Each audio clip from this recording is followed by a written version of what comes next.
ఘనంగా చంద్రబాబు జన్మదిన వేడుకలు. తెలుగుదేశం పార్టీ జాతీయ అధ్యక్షులు నారా చంద్రబాబు నాయుడు 74వ జన్మదిన వేడుకలు శనివారం పలమనేరులో మాజీ మంత్రి అమర్నాథ్ రెడ్డి ఆధ్వర్యంలో ఘనంగా జరిగాయి. స్థానిక తెలుగుదేశం పార్టీ కార్యాలయంలో టీడీపీ శ్రేణులు ఆయన జన్మదిన వేడుకల్ని నిర్వహించారు. ఈ సందర్భంగా వారు కేక్ కట్ చేసి ఆయన నాయకత్వం వర్ధిల్లాలని పెద్ద ఎత్తున నినాదాలు చేశారు. అనంతరం పట్టణ ప్రధాన కార్యదర్శి గిరిబాబు సేవల్ని కొనియాడారు. ఈ కార్యక్రమంలో నాయకులు కుట్టి, కాజా, సుబ్రహ్మణ్యం గౌడ్, నాగరాజు, మదన్, చిన్ని, మాబాష, అమర్నాథ్ రెడ్డి, రవి, శ్రీను, సుబ్బు, ప్రమీలమ్మ, పర్వీన్ మరియు పెద్ద పంజాని మండల అధ్యక్షులు ఆనంద్, ప్రధాన కార్యదర్శి చలపతి తదితరులు పాల్గొన్నారు.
చంద్రబాబు నాయుడు గారి నాయకత్వం, చంద్రబాబు నాయుడు గారి నాయకత్వం, జై తెలుగుదేశం, జై తెలుగుదేశం, జై తెలుగుదేశం, జై తెలుగుదేశం.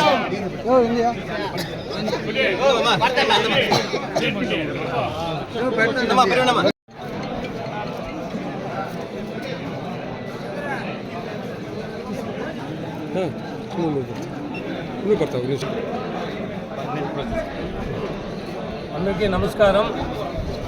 ఈరోజు చిత్తూరు జిల్లాలో ఒక చంద్రగిరి నియోజకవర్గంలో పన్నులవారిపల్లి పంచాయతీ నారావారిపల్లిలో 1950 శ్రీమతి అమ్మన్నమ్మ గారి శ్రీ నారా కర్జున్ నాయుడు గారి దంపతులైన ఆ రోజు ఈ ప్రపంచ మేధావి ఒక విశ్వవిఖ్యాతగా ఉండే నాయకుడు పుడతాడనేది ఎవరు కలగనలేదు.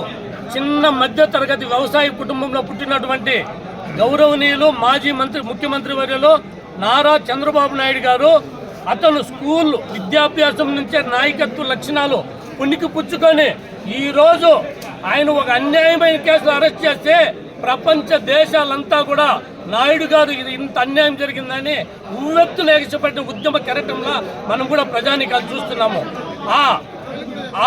మా మాజీ ముఖ్యమంత్రి చంద్రబాబు నాయుడు గారు 42 సంవత్సరాలు ప్రజా జీవితంలో అలుపెరగని పోరాట యోధుడు, నిత్య కృషివలుడు, పాలనా దక్షకుడు. ఈరోజు 74 వసంతాలు పూర్తి చేసుకొని 75వ వసంతాలకు అడుగుపెడుతున్న శుభ సందర్భంగా పలమనేరు నియోజకవర్గం మాజీ మంత్రివర్యులు గౌరవనీయులు పెద్దలు అమర్నాథ్ రెడ్డి గారి ఆధ్వర్యంలో ఆయనకి ఇక్కడ పుట్టినరోజు వేడుకలు చేసుకోవడం జరిగింది. ఆ మహనీయునికి కలియుగ దైవం వెంకటేశ్వర స్వామి ఆశీస్సులు పుష్కలంగా ఉన్నాయని, ఆయన గతంలోనే ఒక ప్రమాదం ఇంకా ఈ ఆంధ్ర రాష్ట్ర ప్రజానికానికి నీ అవసరం ఎంతైనా ఉందని బ్రతికించి ఈరోజు ఈ అల్లకల్లోలమైన ఆంధ్రప్రదేశ్కి మళ్ళీ ఈ రాష్ట్రం గాడిన పడాలంటే, అభివృద్ధి బాట పట్టాలంటే ఆ నిత్య కృషి వలన మళ్ళీ ముఖ్యమంత్రి కావాలని ప్రతి ఒక్కరికి తెలియజేసుకుంటూ నారా చంద్రబాబు నాయుడు గారికి తెలుగుదేశం పార్టీ తరఫున పలమనేరు నియోజకవర్గం నుంచి ఆయన పుట్టినరోజు శుభాకాంక్షలు తెలియజేస్తూ ఆ కలియుగ దైవం వెంకటేశ్వర స్వామి సాక్షి ఆశీస్సులతో ఇలాంటి పుట్టినరోజు మళ్ళెన్నో జరుపుకోవాలని, వారికి వాటి కుటుంబ సభ్యులకి ఆ కలియుగ దైవం ఆశీస్సులు ఎల్లప్పుడూ ఉండాలని ఆయనకు మరొక్కసారి జన్మదిన శుభాకాంక్షలు తెలియజేసుకుంటాం. జై హింద్, జై తెలుగుదేశం, జై చంద్రబాబు.